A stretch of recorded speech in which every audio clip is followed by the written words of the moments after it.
চাঁপাইনবাবগঞ্জ জেলা প্রশাসক gold cup football টুর্নামেন্টে অংশগ্রহণের লক্ষ্যে নাচল উপজেলায় আন্তঃ-ইউনিয়ন ফুটবল টুর্নামেন্টের উদ্বোধন করা হয়েছে।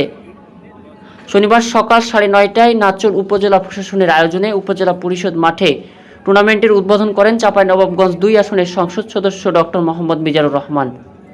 উপজেলা নির্বাহী অফিসার প্রিয়াঙ্কা দাসের সভাপতিত্বে অনুষ্ঠানে নাচল থানার অফিসার ইনচার্জ সুকমল দেবনাথ, উপজেলা বিএনপি সাধারণ সম্পাদক আবু তাহের খোকন সহ বিভিন্ন রাজনৈতিক দলের নেতৃবৃন্দ, জনপ্রতিনিধি ও গণ্যমান্য ব্যক্তিরা উপস্থিত ছিলেন।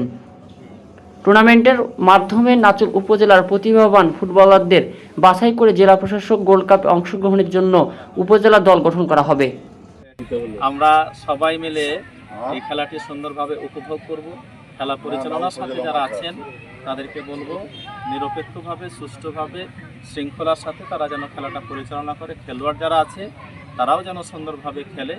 এই খেলার মাধ্যমে আমাদের বর্তমান সরকারের যে দৃষ্টিভঙ্গি, আমাদের যুব সমাজকে বাঁচিয়ে সুন্দর বাংলাদেশ গড়ার, যুবকদের শারীরিক এবং মানসিক বিকাশের জন্য খেলা গুরুত্বপূর্ণ মাধ্যম। আমরা আশা করছি এই ধরনের তৎপরতা সামনের দিনে আরও বৃদ্ধি করে আমাদের তরুণ এবং যুব সমাজকে আমরা পড়ার টেবিলে এবং খেলার মাঠে নিয়ে আসতে পারবো। মাদকমুক্ত সমাজ আমরা গঠন করতে পারবো।